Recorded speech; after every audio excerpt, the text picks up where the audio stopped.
അദ്ദേഹത്തോട് വെല്ലുവിളിച്ചുകൊണ്ട് ചോദിക്കുകയാണ്, ഇത് കേരളമാണ്, ഈ കേരളത്തിൽ എവിടെയെങ്കിലും ഏതെങ്കിലും ഒരു കുടിലെങ്കിലും ഒരു ശൗചാലയം ഇല്ല എന്നുള്ളത് നിങ്ങൾക്ക് താങ്കൾക്ക് ചൂണ്ടിക്കാൻ സാധിക്കുമോ? പിന്നെ ദൈവങ്ങളുടെ പേരുള്ള എത്രയോ ക്രിമിനൽസ് നമ്മുടെ നാട്ടിലുണ്ട്. എനിക്ക് ദൈവത്തിൻ്റെ പേരാണെന്ന് പറഞ്ഞ് ഞാൻ ക്രിമിനൽ ആക്ടിവിറ്റിയിൽ അങ്ങനെ ചെയ്യാൻ പാടില്ല എന്ന ആൾക്കാർ ആരെങ്കിലും ചിന്തിക്കണ്ട, ഒരിക്കലുമില്ല. ഇന്ത്യൻ കോൺസ്റ്റിറ്റ്യൂഷനിൽ ഇങ്ങനെയും ലോസ് ഉണ്ട്. ബിക്കോസ് നമ്മൾ അങ്ങനെ വായിക്കുന്ന ആൾക്കാരൊന്നുമല്ലല്ലോ. ഇങ്ങനെയൊക്കെ സിനിമകൾ വരുമ്പോഴാണ് ഇങ്ങനത്തെ ഒരു സംഭവം ഉണ്ടെന്ന് അറിയുന്നത്. ഈ മനക്കലെ പഠിപ്പര കടന്ന പിന്നെ പാടവും പുഴയും മലയൊക്കെ ഇത് തന്നെയാണ്. നല്ല സിനിമയാണ്. ഒരു സോഷ്യലി റെലവൻ്റ് ആയിട്ടുള്ള ഒരു ടോപ്പിക് എടുത്ത് നന്നായിട്ട് ചെയ്തിട്ടുള്ള മൂവിയാണ്. പിന്നെ കേരള സ്റ്റേറ്റിന് അഗൻസ്റ്റ് ആയിട്ടാണ് വന്നിരിക്കുന്നത്. പക്ഷേ അത് ആൾക്കാർ അറിയണം that this is what it is happening current society. Because നമുക്ക് ലോ ആൻഡ് ഓർഡർ, നമുക്കൊരു ഇഷ്യൂ വന്നാൽ നമ്മൾ സ്റ്റേഷനിൽ പോകാനോ അല്ലെങ്കിൽ കോർട്ടിലോട്ട് പോകുന്നത് that we believe that okay we will get justice from there. പക്ഷേ ഇപ്പോൾ വരുന്ന കുറേ കേസുകൾ എന്താണ്, നമുക്ക് മീഡിയ തരുന്ന ഒരു അപ്ഡേറ്റ് മാത്രമാണ് നമ്മൾ അറിയുന്നത്. വിക്ടിംസ് ആയിട്ട് അവർ പോർട്രേ ചെയ്യുന്ന ആൾക്കാരെയാണ് നമ്മൾ അറിയുന്നത്. പക്ഷേ ഇൻ റിയൽ അതല്ല വരുന്നത്. അത് നന്നായിട്ട് ഇതിൽ കാണിച്ചിട്ടുണ്ട്. ആൻഡ് ഇന്ത്യൻ കോൺസ്റ്റിറ്റ്യൂഷനിൽ ഇങ്ങനെയും ലോസ് ഉണ്ട്. ബിക്കോസ് നമ്മൾ അങ്ങനെ വായിക്കുന്ന ആൾക്കാരൊന്നുമല്ലല്ലോ. ഇങ്ങനെയൊക്കെ സിനിമകൾ വരുമ്പോഴാണ് ഇങ്ങനത്തെ ഒരു സംഭവം ഉണ്ടെന്ന് അറിയുന്നത്. ഇപ്പോഴത്തെ സൊസൈറ്റിയിൽ നടക്കുന്ന റേപ്പ് കേസസിനെ വെച്ചിട്ട് this also can be done എന്ന് പറഞ്ഞ് ആൾക്കാർക്ക് ഒരു ഇൻഫർമേഷൻ തരുന്നൊരു മൂവിയാണ്. ആൻഡ് എബവ് ദാറ്റ് നല്ലൊരു ത്രില്ലർ മൂവിയാണ്. ഒരു സെക്കൻഡ് ഹാഫ് വരെ നമുക്ക് മനസ്സിലാവില്ല സ്റ്റോറി എവിടെ പോയി അവസാനിക്കും, what will be the ending, നമുക്ക് പ്രഡിക്റ്റ് ചെയ്യാനേ പറ്റത്തില്ല. നല്ലൊരു മൂവിയാണ്, കാണണം. എല്ലാവരും ഫാമിലിയായിട്ട് തന്നെ ഇത് കാണണം. സുരേഷ് ഗോപിയും അനുപമയൊക്കെ അനുപമ ഹാവ് ടു സേ പുള്ളിക്കാരി നല്ല മെച്ചുവേർഡായിട്ട് വളരെ നന്നായിട്ട് ഈ റോള് ഹാൻഡിൽ ചെയ്തിട്ടുണ്ട്. ബിക്കോസ് ഒരു സെൻസിറ്റീവ് ക്യാരക്ടറാണ്. ഓവറാന്ന് പറയാനുള്ള ഒന്നുമില്ല. Very nicely she have handle. പിന്നെ സുരേഷ് ഗോപിക്ക് നമുക്ക് കാണുമല്ലോ പുള്ളിയുടെ പണ്ടത്തെ ഒരു ഇംഗ്ലീഷ് മാസ് ഡയലോഗ് പഞ്ച് അതൊക്കെ ഉണ്ട്. പക്ഷേ പുള്ളിക്കാരനെ കാട്ടിയും കൂടുതൽ ഇമ്പോർട്ടൻസ് വരുന്നത് ടൈറ്റിൽ റോൾ ചെയ്ത അനുപമയ്ക്ക് തന്നെയാണ്. പിന്നെ പുള്ളിക്കാരൻ്റെ മോനെ പറ്റി ആൾക്കാർ പറയുന്നുണ്ട് that he having done well. അത് we also have to think. പുള്ളിക്കാരൻ്റെ ആദ്യത്തെ സിനിമയാണ്. അതിനേക്കാളേറെ ആളെക്കാളും ഇമ്പോർട്ടൻസ് അനുപമയ്ക്കാണ് ഉള്ളത്. And she have handled it very nicely. So I would say every one have to go and watch the movie. നല്ല സിനിമയാണ് എന്ന് പറയുമ്പോൾ നല്ലൊരു ഇൻവെസ്റ്റിഗേഷൻ അല്ലെങ്കിൽ നല്ലൊരു കോർട്ട് റൂം ഡ്രാമയെന്ന് വേണമെങ്കിൽ പറയാം. പിന്നെ നമുക്ക് ഒരു ലാഗുമില്ല, വളരെ നന്നായിട്ട് ചെയ്തിട്ടുണ്ട്. സിനിമയുടെ ബാക്ക്ഗ്രൗണ്ട് മ്യൂസിക് വളരെ നല്ല ബാക്ക്ഗ്രൗണ്ട് മ്യൂസിക് ഉണ്ട്. പിന്നെ തിരക്കഥ ഒരു പഴുതില്ലാത്ത തിരക്കഥയുണ്ട്. പിന്നെ സുരേഷ് ഗോപിയുടെയും അനുപമയുടെയും പെർഫോമൻസ്. അനുപമയുടെ എനിക്കൊന്ന് മലയാളത്തിലെ ഏറ്റവും മുഴുനീളമായിട്ട് ചെയ്തിട്ടുള്ള ആദ്യത്തെ ഫിലിം എന്ന് വേണമെങ്കിൽ പറയാം. അവർ നന്നായിട്ട് ചെയ്തിട്ടുണ്ട്. പിന്നെ സുരേഷ് ഗോപിയുടെ ഒരുപാട് പഞ്ച് ഡയലോഗ്സ് ഉണ്ട്. എന്തായാലും നമുക്ക് യാതൊരു മുഷിവില്ലാതെ ഈ സിനിമ ധൈര്യമായിട്ട് വന്ന് കാണാം. പിന്നെ ഈ വിവാദം, ആവശ്യമില്ലാത്തൊരു വിവാദം സൃഷ്ടിച്ച് സിനിമ ഇത്രയും നാളങ്ങ് നീട്ടിക്കൊണ്ട് പോയെന്ന് വേണമെങ്കിൽ പറയാം. ഒരു കാര്യമില്ലാത്തൊരു വിവാദം, ഒരു പേരിൽ എന്തിരിക്കുന്നു എന്ന് വേണമെങ്കിൽ വിവാദം ഉണ്ടാക്കിയവരോട് ചോദിക്കേണ്ടിയിരിക്കുന്നു. അത്രയ്ക്ക് നല്ലൊരു മൂവി, ധൈര്യമായിട്ട് പോയി.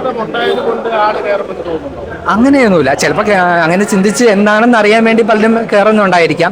ഇതിലൊരു കാര്യമില്ല. നമുക്ക് ഈ പറഞ്ഞ പോലെ ദൈവങ്ങളുടെ പേര് വെച്ച് നമുക്ക് പേരിടാം, അല്ലെങ്കിൽ അങ്ങനെ എന്തെങ്കിലുമൊക്കെ ഭരണഘടനയിലെങ്ങാനും എഴുതി വയ്ക്കണം. ദൈവങ്ങളുടെ പേരൊന്നും ആരും ഇടാൻ പാടില്ല.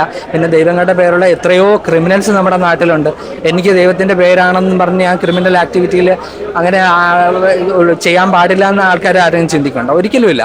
എത്രയോ ദൈവങ്ങളുടെ പേരുള്ള സ്ത്രീകൾ പീഡിപ്പിക്കപ്പെടുന്നുണ്ട്, ആക്രമണങ്ങൾ ഇരയാവുന്നുണ്ട്. അതുകൊണ്ട് പേരിലൊന്നും ഒരു കാര്യമില്ല. പേരിന് പേരിലുള്ള വിവാദം തന്നെ വെറും ഒരു അനാവശ്യം എന്ന് തന്നെ പറയാം. ഒരുപാട് സിനിമകളുണ്ട് പേര് ഈ ദൈവങ്ങളുടെ പേരുള്ള അല്ലെങ്കിൽ ദൈവങ്ങളുടെ പേരുള്ള കഥാപാത്രങ്ങളുള്ള സിനിമകൾ ഇഷ്ടംപോലെ. അന്നൊന്നും ഇല്ലാത്ത ഒരു പ്രത്യേകിച്ച് ഒരു വിവാദം ഇപ്പോഴും ഉണ്ടായി. അതും ഇത് ആരെ കുറ്റപ്പെടുത്തുന്നത് നമുക്ക് പറയാൻ പറ്റില്ല. അതിന് സെൻട്രൽ ഗവൺമെൻറ് ഫിലിം സർട്ടിഫിക്കേഷൻ ബോർഡാണ് ഈ പ്രശ്നം ഉണ്ടാക്കിയിരിക്കുന്നത്. എന്തായാലും നല്ലൊരു മൂവിയാണ്, നമുക്ക് ധൈര്യമായിട്ട് വന്ന് കാണാൻ പറ്റിയ നല്ലൊരു സിനിമ. പടം കുഴപ്പമില്ല, എത്ര അടിപൊളിയെന്ന് പറയാൻ പറ്റത്തില്ല, എന്നാലും കുഴപ്പമില്ല. എന്താണ് ഇഷ്ടപ്പെട്ടെന്നാണ് പടത്തിൽ പറയാനായിട്ട് തോന്നിയത്? സുരേഷ് ഗോപി പടം പണ്ടത്തെ ജോഷി ഷാജി കൈലാസ് പോലൊന്നും അങ്ങനെ വന്നിട്ടില്ല. എന്നാലും തിരക്കഥ രീതിയിൽ പോയി, നല്ല സംഭാഷണമുണ്ട്. ലൂസിഫർ കഴിഞ്ഞാൽ ഡയലോഗ്സ് ഉള്ള പടം ഇതാ. അങ്ങനെ ഒരു രീതി. അനുപമ എങ്ങനെയുണ്ട്? നടി അനുപമ കുറെ നാൾക്ക് കുഴപ്പമില്ല, ചെയ്യാനുള്ള അതാണ് കൂടുതൽ സ്ക്രീൻ ബേസ് ഉള്ളത്. സർക്കാരിനെതിരെ ഒരുപാട് വിമർശനങ്ങൾ വന്നിട്ടുണ്ടെന്ന് പറയുന്നുണ്ട്. അങ്ങനെയൊന്നും വലിയ ഏക്കത്തില്ല ഒന്നും അങ്ങനത്തെ. സിനിമ എന്ത് പറയാനാണ്, ഒരു ആവറേജ് ഫീലേ ഉള്ളൂ. ഫസ്റ്റ് ഹാഫ് ഓക്കെയാണ്, സെക്കൻഡ് ഹാഫ് വൈസ് നോക്കുമ്പോഴത്തേക്കും ഒരു അവിയൽ പരിവാക്കി കളഞ്ഞു.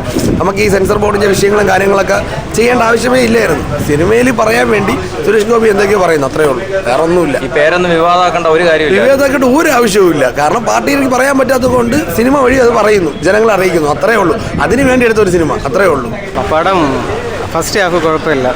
ഇപ്പോൾ ശരിക്കും പറഞ്ഞാൽ സുരേഷ് ഗോപിന് പറ്റിയത് അഭിനയമാണ്. അദ്ദേഹത്തിന് ഈ പണിയാണ് നല്ലത്. പക്ഷേ സെക്കൻഡ് ഹാഫിൽ ഈ പണിയാണോ എന്നുള്ള വീണ്ടും ഒരിക്കൽ കൂടെ പുനഃപരിശോധിക്കേണ്ടതുണ്ട്. ജാനകി കേരള എന്നുള്ള ഒരു ക്യാപ്ഷൻ ഒന്ന് മാറ്റിയിട്ട് ജാനകീസ് ജസ്റ്റിസ് ഓഫ് ഹ്യൂമാനിറ്ററി എന്നിട്ടാൽ പോലും നമുക്ക് ബെറ്റർ ആയിരിക്കും. കാരണം അദ്ദേഹം ഈ സെക്കൻഡ് ഹാഫിൽ കേരളത്തിനെ വേറൊരു രീതിയിൽ വളച്ചൊടിക്കാൻ ശ്രമിക്കുന്ന 1-2 പോയിന്റ്സ് ഉണ്ട്. ഇത് കേരളമാണെന്നുള്ളത് ഇവിടെ വിവേകമായി ചിന്തിക്കാനും പ്രവർത്തിക്കാനും ഒക്കെ കഴിവുള്ള ഒരുപാട് നല്ല മനുഷ്യരുള്ളതാണ് ഇവിടെ. ഇതേ എടുത്തു പറയുന്ന 1-2 പോയിന്റ്സ് ഉണ്ട് ഇതിനകത്ത്. നമ്മളെ കേരളത്തിനെ മൃഗീയമായി വളരെ മാറ്റിമറിക്കുന്ന തരത്തിൽ വളരെ മോശമായിട്ടുള്ളൊരു കാര്യമുണ്ട്. നമ്മളെ ശൗചാലയം ഇല്ല, ഈ കേരളത്തിൽ ഏതെങ്കിലും ഒരു കുടിലെങ്കിലും ശൗചാലയം ഇല്ല എന്നുള്ളത് ചൂണ്ടിക്കാണിക്കാൻ ഈ പറയുന്ന സുരേഷ് ഗോപി ചേട്ടന് ഈ പടത്തിലൂടെ അദ്ദേഹം അവതരിപ്പിച്ച് ഫലിപ്പിക്കാൻ ശ്രമിക്കുന്ന അദ്ദേഹത്തോട് വെല്ലുവിളിച്ചുകൊണ്ട് ചോദിക്കുകയാണ്, ഇത് കേരളമാണ്, ഈ കേരളത്തിൽ എവിടെയെങ്കിലും ഏതെങ്കിലും ഒരു കുടിലെങ്കിലും ഒരു ശൗചാലയം ഇല്ല എന്നുള്ളത് നിങ്ങൾക്ക് താങ്കൾക്ക് ചൂണ്ടിക്കാണാൻ സാധിക്കുമോ? എൻ്റെ ചോദ്യമാണ്. ഈ പടം കാണുന്ന മലയാളികൾ നമ്മൾ വിലയിരുത്തേണ്ടതാണ്. ശരിക്കും പറഞ്ഞു കഴിഞ്ഞാൽ എഗെയിൻസ്റ്റ് കേരള എന്ന നിലയിലേക്ക് ഇത് ഇത്തരത്തിലൊരു പടം രാഷ്ട്രീയവൽക്കരിക്കാൻ വേണ്ടി മാത്രം അദ്ദേഹം ഉപയോഗിച്ചാണ്. എന്തിനു വേണ്ടിയാണ് ഈ ഹൈപ്പ് കൊടുത്തത്? എന്തിനായി വിവാദം? എന്തെല്ലാം തരത്തിൽ പടങ്ങളിലൂടെ വരുന്നുണ്ട്, എന്തിനാ ഹൈപ്പ്? അങ്ങനെ വിവാദത്തിന്റെ ആവശ്യമില്ലായിരുന്നു ഒരിക്കലും. കാരണം വിവാദം എന്തിനാ? അവരുടെ പ്ലാൻ എന്താണെന്നറിയാമോ? അപ്പോൾ ഹൈപ്പ് കുറച്ചുകൂടെ കിട്ടിക്കൊണ്ട് ജനങ്ങളുടെ ഇടയിലേക്ക് ഇതൊരു ചോദ്യചിഹ്നമേ മാറട്ടെ എന്നുള്ള നിലയിലേക്കാണ്. പിന്നെ ആക്ഷനൊന്നും ലാലേട്ടൻ അത്ര കാലൊന്നും കൈകാലൊന്നും എടുത്ത് പൊക്കാനുള്ള കപ്പാസിറ്റി ഒന്നും തൽക്കാലം നമ്മൾ സുരേഷ് ഗോപിന് ഇല്ല എന്നുള്ള വിവരം ഇവർക്ക് കൂടെ പറയുകയാണ്. താഴെ ഒരുപാട് കമൻസ് വരും. Sir most ബിലോഡ് welcome. ഇടുന്ന കമൻസിനോട് വ്യക്തമായിട്ടുള്ള സത്യസന്ധമായിട്ടുള്ള നിലപാടാണ് ഇപ്പോൾ അറിയിക്കുന്നത്. പടം കണ്ടത് നമ്മൾ ആദ്യ ഹാഫ് അംഗീകരിക്കുന്നു, അദ്ദേഹം നല്ല രീതിയിൽ നമ്മൾ സുരേഷ് ഗോപി ചേട്ടൻ്റെ വമ്പൻ തിരിച്ചുവരവ് എന്നുള്ളൊരു വലിയ പ്രതീക്ഷയിലാണ് ഇരുന്നത്. സെക്കൻഡ് ഹാഫ് അത് എവിടത്തോളം കൊണ്ട് എത്തിക്കുമെന്ന് നോക്കുമ്പോഴാണ് നമ്മളെ ബഹുമാനപ്പെട്ട കേരളത്തിനെ അപമാനിക്കുന്ന തരത്തിലേക്കുള്ള ശൗചാലയത്തിൻ്റെ ഒരു വിഷയം എടുത്തിട്ടത്.